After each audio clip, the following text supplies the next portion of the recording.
In May 2026, two of the world's deadliest viruses activated at the same time. One killed people on a cruise ship crossing the Atlantic. One killed people in Central Africa. The World Health Organization used both deaths to demand global pandemic authority. On the same day, it declared the emergencies. You were on that ship. You heard the first whispers long before the mainland knew the word hantavirus. You heard the three names of people who did not make it to the final dock. You remember 2020, the lockdowns, the masks, the months of never again. The promise that the world would never be this uncoordinated again. 6 years later, there is still no global system that actually works. Only a new outbreak and the same argument. More power, more binding authority, more access. On the ship, the index case showed symptoms 5 days after departure.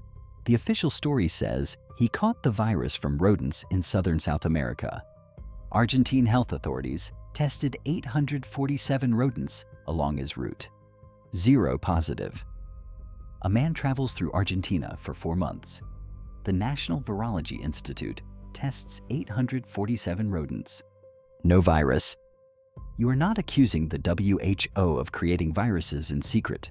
You are accusing someone of using 2 carefully chosen outbreaks, 2 carefully chosen strains, at this exact moment in the world's pandemic treaty stalemate, as leverage for a power they could not gain in peacetime. And you are not going to let that story be buried. You were on that ship for the first days of the outbreak. You watched the routines stay the same long after the air had changed. You watched people still cluster near the railings, still joke in the galley, while the medical staff started moving in the quiet, controlled way that only means one thing. You did not see the man die. You did not stand at his side in the corridor. You did not hold his hand, but you heard the story. From the ship's doctors, from the captain, from the way the staff's voices dropped when they spoke about cabin 14 on the lower deck. You heard the exact moment they realized this was not just a bad respiratory case. You heard the phone call to the mainland, the coded language, the way the first aid log was rewritten before the port hospital ever saw it. You heard the 3 names. You heard where they fell along the route. You heard how one of them had a thermos, how he took the same seat on deck every morning, how the staff still cannot say his name without a catch in their voice.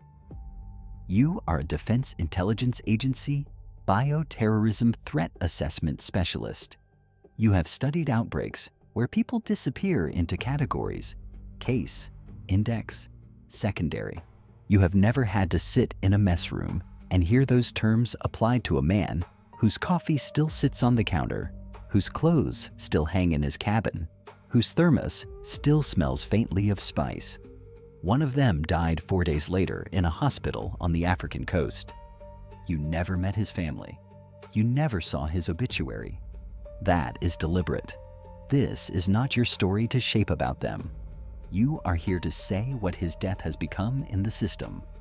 Because now his name, anonymous, yes, but real, is being used as leverage in a global policy debate.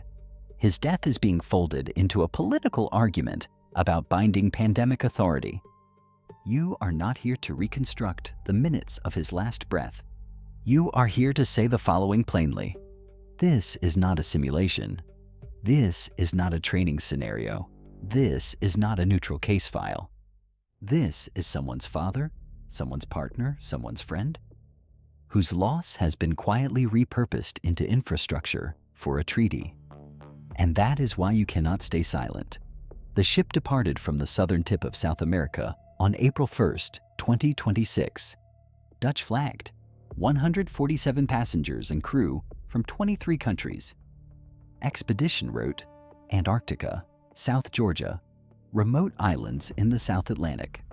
The index case, a passenger later identified as the source of the hantavirus outbreak on board, showed symptoms on April 6th.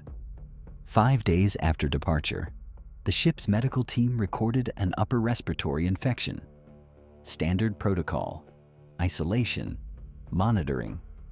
What they did not know, what no one knew until May 4th, when a post-mortem test result surfaced, was that they were looking at Andes hantavirus, the only hantavirus on Earth capable of spreading directly from one human to another. Picture a ship with 147 people, recycled air, shared corridors, common areas, a respiratory virus that does not need rodents to jump from one person to the next. Spreading in silence for weeks. 3 people did not make it to the final dock. You heard their names. You know the corridors they walked. You know the cabins that stayed locked after the ship arrived. You are saying this because they are not statistics. They are not data points. They are not demonstration cases in a political argument about international authority. They are dead people. Here is what should not be possible. Officially, the index case contracted Andes hantavirus through natural exposure to infected rodents during a 4-month road trip across southern South America. Andes virus lives in the long-tailed rice rat, Oligorhizomus longicaudatus. You inhale particles from their droppings, and the virus enters your lungs. Incubation period, 4 to 42 days. He boarded the ship on April 1st. He became symptomatic on April 6th. 5 days. 5 days places the exposure at approximately March 26th, the final week of a 4-month trip through known endemic areas. Argentine health authorities conducted rodent testing along his travel route. As of May 18th, more than a month into the investigation, not a single rodent along that route has tested positive for Andes virus. Not one. You want someone to explain to you how a man contracts a virus from rodents in a region where the rodents do not have the virus. You have been waiting 9 days. You are still waiting. Argentina's Instituto Nacional de Enfermedades Virales Humanas published an update tonight. Rodent sampling along the index case's full 4-month travel route. 847 samples collected. 0 positive for Andes hantavirus. They recommend expanded sampling in adjacent areas. 847 samples, 0 positive. A man traveled through Argentina for 4 months. He was said to have inhaled the virus from local rodents. The National Virology Institute tested 847 of those rodents. No virus. The official story has no host, no animal reservoir, no reservoir host. You are not the only one who should be asking this question. You are just the only one you can hear asking what you know about the other outbreak. On May 16th, 2026, 6 days after you stepped off that ship onto a dock in the Canary Islands and spent 4 hours in a CDC debrief that grew quieter by the hour, the World Health Organization declared a public health emergency of international concern for an Ebola outbreak in the Democratic Republic of the Congo. Bundibugyo strain. You don't need the press to explain the numbers. Fatality rate 25 to 36%. Weaker vaccine coverage than Zaire. If you wanted a strain that would be severe enough to justify a global emergency, spread far enough to stress the system, but not burn out too quickly, you would not choose Zaire. You would choose Bundibugyo. On May 16th, 2026, the same day the Ebola emergency was declared, the WHO Director General issued a statement. You have read it 11 times. You are going to read the part that has kept you awake. The simultaneous emergence of multiple serious outbreaks demonstrates with clarity why the international community must move urgently toward binding pandemic preparedness frameworks. The world cannot continue to respond to these threats with the coordination mechanisms of the previous century. Read that again. The World Health Organization used 2 simultaneous viral emergencies, one of which killed 3 people on a ship too small for anyone to forget a name, one of which has killed 80 people in the Democratic Republic of the Congo, to make a real-time political argument for binding international pandemic authority, not in a policy speech, not in a side event, not in a follow-up committee session, in the emergency declaration itself, the same document that formally tells the world that people are dying. also contains an explicit political argument for why those deaths should produce a specific institutional outcome. You remember 2020. The lockdowns, the masks, the months of never again. 6 years later, there is no global system that actually works. Only a new outbreak, and the same argument: more power, more binding authority, more access. You are not naive, but there is a line between using a crisis and treating dead people as bargaining chips. The first funeral you heard about, the one that did not make the ship news channel, was May 14th, 2 days before the declaration. You are not accusing the WHO of creating viruses in secret laboratories. You are not invoking shadow governments or black site experiments. You are not claiming to know exactly who signed every order. You are making a narrower, sharper accusation. You are accusing someone, an institution, a network, a set of individuals with sufficient resources and access, of selecting 2 existing viral strains with specific characteristics, introducing them into 2 environments that maximize their spread, and timing those introductions so that 2 WHO emergency declarations land on the same day. Just as 6 years of treaty negotiations over global pandemic authority have reached a stalemate, treaty talks that began in the ashes of COVID-19 and never resolved the core question: more power or more accountability. You are accusing someone of treating 3 people on a ship, including one man whose thermos still sits on a shelf, as infrastructure. You are accusing someone of treating 80 dead Congolese people as a demonstration. And you are accusing the World Health Organization of knowing or suspecting and using it anyway. You cannot prove this yet, but you have the data. You have the strain selection. You have the timing. You have the geography. You have the rodent testing results from Argentina that show no Andes virus, where the story says the index case was exposed. You have a WHO emergency declaration that doubles as a political manifesto.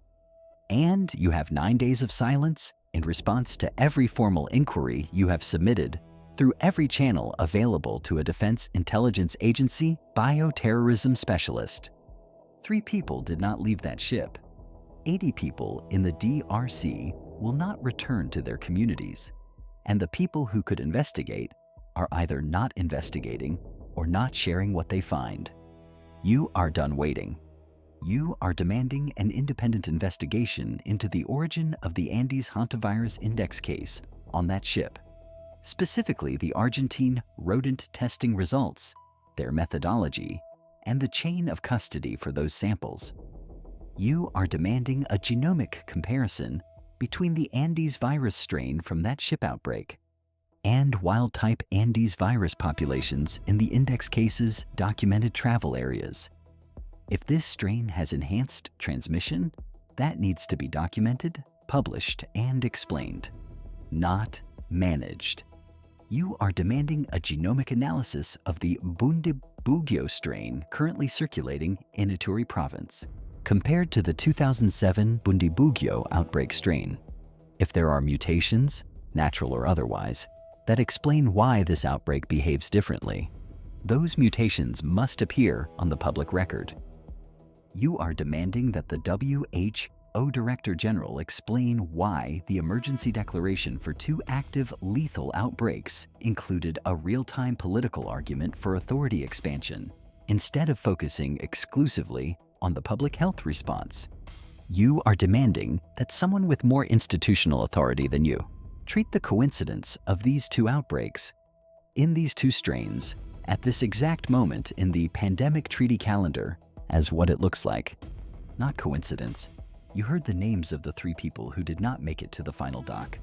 You heard the sound of the ship's corridors going quiet that night. You are not going to file this inside a system that will classify it, route it through a committee, and let the treaty process run its course while the world forgets the thermos, the deck seat, the familiar nod. You are going to send it somewhere it can be read by people who are not waiting for permission to be alarmed. This is that somewhere. Fictional narrative. For entertainment purposes only. This script is inspired by real Ebola and hantavirus events reported in public news sources as of May 2026. The ship outbreak, the personal details, and the conspiracy theory tying them together are invented for cinematic storytelling. All characters are fictional. The analytical conclusions and accusations presented are fictional devices and do not represent actual DIAWHO or governmental positions or factual conclusions about any real outbreak. The real events are real. The hidden architecture is not.